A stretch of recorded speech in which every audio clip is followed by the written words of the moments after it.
নমস্কার, কেমন আছেন সবাই? আবারও জীবনের ওঠা পড়ার নতুন দিনের নতুন একটা ব্লগ ভিডিও নিয়ে চলে এলাম আপনাদের সামনে। আজকেও কিন্তু সকাল থেকে বৃষ্টি আর বৃষ্টি।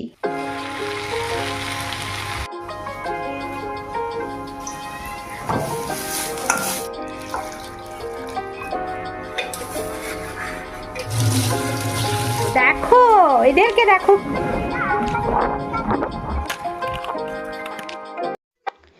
সব সময় সব কাজের মধ্যে আনন্দ নাও থাকতে পারে, কিন্তু এই কাজগুলোর মধ্যেই থাকে নিজেদের শান্তি। কর্তব্যকে বোঝা হিসেবে নয়, প্রতিটা কর্তব্যকে যখন সেবা হিসাবে দেখবেন, তখন দেখবেন জীবন সুন্দর হয়ে উঠবে, অনেক ভালো লাগবে নিজেরও তখন। মর্নিং, কেমন আছো সবাই? আশা করছি যে যেখান থেকে ভিডিওটা দেখছো প্রত্যেকে ভীষণ ভালো আছে।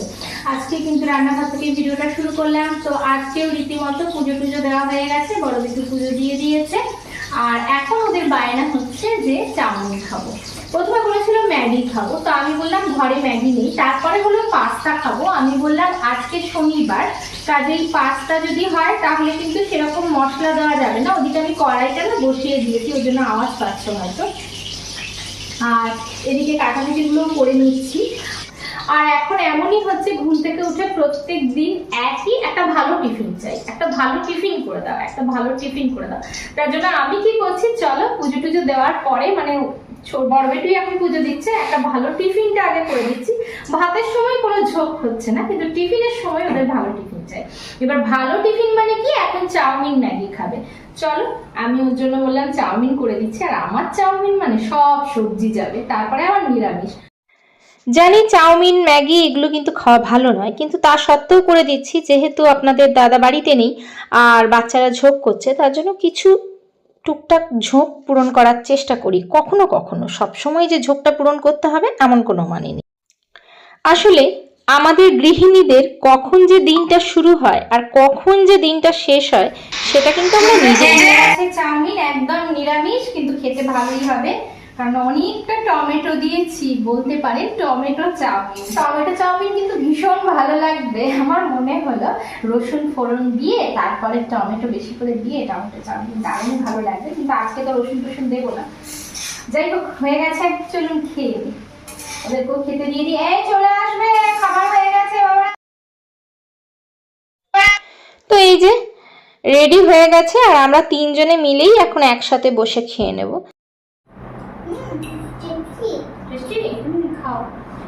এই যে বাইরে বৃষ্টি, আর আমরা দুই ছেলে আর মা মিলে বসে পড়েছি খেতে।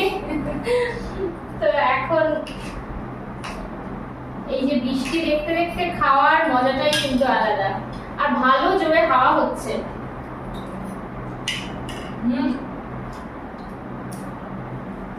ভালো হয়েছে চাউমিনটা, একদম সিম্পল ভাবে করেছি। আপনাদের তো দেখালাম, কিছুই দিইনি, একটুখানি জিরে গুঁড়ো দিয়েছি একটা হালকা ফ্লেভারের জন্য, আর একটুখানি ধনে গুঁড়ো দিয়েছি, ব্যাস। আর সিম্পল ভাবে, সে আগে যখন আমরা স্কুলে যেতাম তখন এরকম বাদাম টাদাম দিয়ে মাঝে মাঝে কিন্তু চাউমিন মা করে দিত, বেশ ভালো লাগতো। ঠিক সেই রকম একটা লাগছে আর কি, সব সবজি দিয়ে একটুখানি মিষ্টি দিয়ে একটু ঝাল দিয়ে খুব ভালো লাগছে। একদম সিম্পল, কিন্তু খেতে খুব সুন্দর। আর বাইরে তো জোরে বৃষ্টি হচ্ছে, তো এই কদিন আমরা কিন্তু এরকম করেই সবাই মিলে খেলাধুলা করে এরকম করেই কাটাচ্ছি দিনগুলো। এটা টমেটো চাউমিন, টমেটো বেশি করে টমেটো দিয়েছি, ওই জন্য টমেটো। কি করবো, সস নেই, আসলে নিরামিষ সস না, শেষ হয়ে গেছে ঘরে গিয়ে। আর এখন এই বৃষ্টির মধ্যে কেউ বেরোবে না, ওর জন্য আপনাদের দাদা। কি বাবা, টমেটো ম্যাগি হতে যায়, টমেটো চাউমিন অনেকই দিয়েছে। আমি কিন্তু ভীষণ সাধারণ, আমি যেমন আমি তেমনটাই আপনাদের সাথে শেয়ার করতে ভালোবাসি, একদম নর্মাল সাদামাটা জীবনধারা। আজকে একটু চাদরটা চেঞ্জ করে দিলাম। আসলেই এই চাদরটা না অনেক দিনের পুরনো। আসলে জানেন তো, আমাদের গৃহিণীদের প্রত্যেকটা কাজের মধ্যে না শুধুমাত্র কষ্ট যে আছে সেটা নয়, প্রত্যেকটা কাজের মধ্যে আমার মনে হয় মায়া, মমতা আর ভালোবাসা আছে। আমাদের কাছে যেটুকু আছে সেটুকু নিয়ে আমরা যদি শান্তিতে থাকতে পারি না, দেখবেন আমরা কিন্তু অনেকটা সুখী হতে পারবো। আমাদের জীবনের সব থেকে বড় রহস্য কি জানেন, সব থেকে বড় সমস্যা কি জানেন? সেটা হচ্ছে আমরা কিন্তু অল্পতে কেউ সন্তুষ্ট নই। এটা কিন্তু ভীষণভাবে সত্যি। যেটা আছে সেটাতে কিন্তু খুব কম মানুষই সন্তুষ্ট। আমরা কিন্তু ভাবি সুখ বোধহয় আমাদের থেকে একটু দূরে আছে। যারা পড়াশোনা করে তারা ভাবে আরেকটু যদি ভালো করে পরীক্ষায় ফলটা হতো তাহলে ভালো হতো। ব্যবসায়ীরা ভাবে আরেকটু ব্যবসায় যদি উন্নতি হতো তাহলে বোধহয় সুখটা থাকতো। চাকরিজীবীরা ভাবে একটু যদি পদোন্নতি পাই তাহলে জীবনটা কিন্তু সুন্দর হয়ে যাবে। আর সংসারী মানুষ কি ভাবে জানেন? সংসারী মানুষ ভাবে আরো একটু যদি পেয়ে যাই না তাহলেই বোধহয় সুখী হতে পারবো। আর আরো বেশি অবাক কাণ্ড কি বলুন তো? আরো বেশি অবাক কাণ্ড হচ্ছে একটা ইচ্ছে যখনই মানুষের পূরণ হয়ে যায় না, পরক্ষণেই আর একটা ইচ্ছের কিন্তু জন্ম হয়ে যায়। মানুষের ইচ্ছে কিন্তু কখনো শেষ হয় না। যখন মানুষ মনে করে এই জিনিসটা না পেলে আমি সুখী হব না, আর একটু পেলেই আমি সুখী হব, তখনই কিন্তু আমাদের মনে হতাশার সৃষ্টি হয়ে যায়। কিন্তু বর্তমানে আমার যা আছে বা যেটুকু আছে তা নিয়ে আমরা কিন্তু কখনোই ভাবি না বা দেখি না। আমরা যদি প্রত্যেকটা মানুষ আমাদের যা আছে তা নিয়েই যদি সুখী থাকতে পারতাম না, তাহলে আমরা কিন্তু অনেকটা শান্তিতে থাকতাম, আমি মনে করি। তো এই যে এখানে কিন্তু ওই যে যেটা নুন রাখি তারপরে হলুদ রাখি সেইগুলো দেখলাম একটুখানি শেষে হয়ে গেছে, মানে প্রত্যেকটা শেষ হয়নি।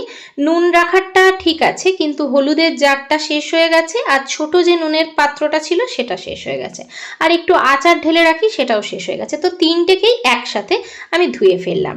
আপনারা লক্ষ্য করলে দেখবেন আমার ঘরে কিন্তু খুব বেশি যে জিনিসপত্র আছে তেমনটা নয়, কিন্তু যেটুকু আছে সেটুকু নিয়েই আমি থাকার চেষ্টা করি বা সেটুকুকেই আমি পরিষ্কার রাখার চেষ্টা করি। আমরা দেখবেন কেউ আগের কথা ভেবে কষ্ট পাই, যদি এই জিনিসটা না করতাম তাহলে এমনটা হতো না। আবার কেউ ভবিষ্যতের কথা ভেবে কষ্ট পাই, হয়তো ভবিষ্যতে এই জিনিসটা হতে পারে, যদি ভবিষ্যতে এমনটা হয় এই ভেবে কষ্ট পাই। আসলেই কি জানেন তো, যে নিজের সাথে বন্ধুত্ব করতে পারে না সে পৃথিবীর কারোর সাথে হাত বাড়ায় না, চলে এসো চলে এসো চলে এসো। দেখো কাণ্ড, দেখো এদেরকে, দেখো কি অবস্থা। চলো বাবা, চলো চলো চলো, বৃষ্টিতে ভেজে না, চলো এই চল চল চল চল চল চল চল চল ঘরে চল, ঘরে চল শিগগিরই। এই যে বৃষ্টি পড়ছে আর কত সুন্দর ওরা বেলকনিতে দাঁড়িয়ে দাঁড়িয়ে নাচ করছে। হ্যাঁ, আর দূরের পাহাড়গুলোর কি অবস্থা, পুরো সাদা। আবার চলে এসছে দুটোতে। চল চল চল চলো চলো চলো চলো চলো চলো, গুড বাই গুড বাই, চলো চলো চলো শোনা আমার। দুটোতে এত দুষ্টুমি করছিল যে আমি তো এদিকে রান্না বান্না করছি, ধরুন ঘরের কাজ করছি, তার মধ্যে যদি বেলকনিতে গিয়ে উকি ঝুঁকি মারে, ওই জন্য ভয়ে আমি দেখলাম ঘরে বসানোর এই একটা ভালো সুযোগ। আমি কিন্তু আনারস ছিল সেটাকে গোল গোল করে কেটে দিলাম, কিছুটা এখন খাবে, কিছুটা বক্সে ভরে রাখবো, যদি বিকেলবেলা খাবে।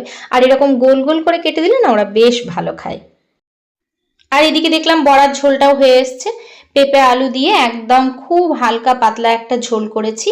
তো এই যে মটর ডালের বড়াগুলো দিয়ে দেবো, কিন্তু বড়া দিয়ে এইরকম পেঁপে আলু দিয়ে পাতলা ঝোল খেতে কিন্তু ভীষণ ভালো লাগে। নিরামিষের দিন এই তরকারিটা হলে কিন্তু আমার ছেলেরা আর কিছুই চায় না, এই দিয়েই কিন্তু ওরা খেয়ে নেবে।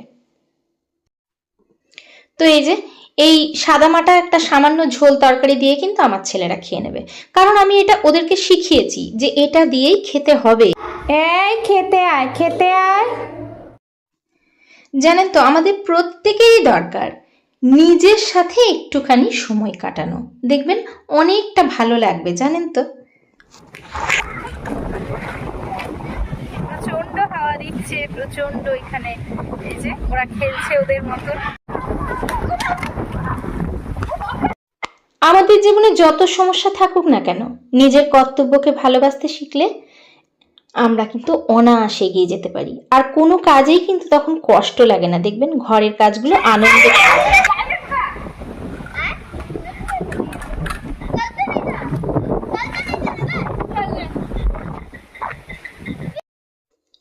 একজন মা সারা রাত জেগে সন্তানের সেবা করে, যত্ন নেয়। একজন বাবা নিজের স্বপ্নকে পিছনে রেখে পরিবারের জন্য সংগ্রাম করেন। সবসময় এই কাজগুলোয় আনন্দ নাও থাকতে পারে, কিন্তু এই কাজগুলোর মধ্যে থাকে নিজেদের শান্তি। কর্তব্য বোঝা হিসেবে নয়, কর্তব্যকে সেবা হিসেবে দেখলে জীবনটা অনেক সুন্দর হয়ে ওঠে। আমরা যদি ভাবি বাড়িতে আমরা এত কাজ করছি, আমরা কি তার পারিশ্রমিক পাচ্ছি? কিন্তু সেটা না ভেবে আমরা যদি ভালোবেসে করি, কর্তব্য নিয়ে করি, সেবা হিসেবে দেখি, অনায়াসে কিন্তু আমাদের কিভাবে যে আমরা দিনটাকে শেষ করে ফেলবো নিজেরাও জানি না। যাই হোক, প্রত্যেকের জন্য রইল অনেক অনেক ভালোবাসা, আন্তরিক শুভেচ্ছা। ভিডিওগুলো যদি ভালো লেগে থাকে তাহলে অবশ্যই চ্যানেলটাকে সাবস্ক্রাইব করে পাশে থাকার অনুরোধ রইল। আজকে তাহলে এখানেই আসি, দেখা হচ্ছে পরবর্তীকালে নতুন ভিডিওর সাথে। ততক্ষণ পর্যন্ত টাটা।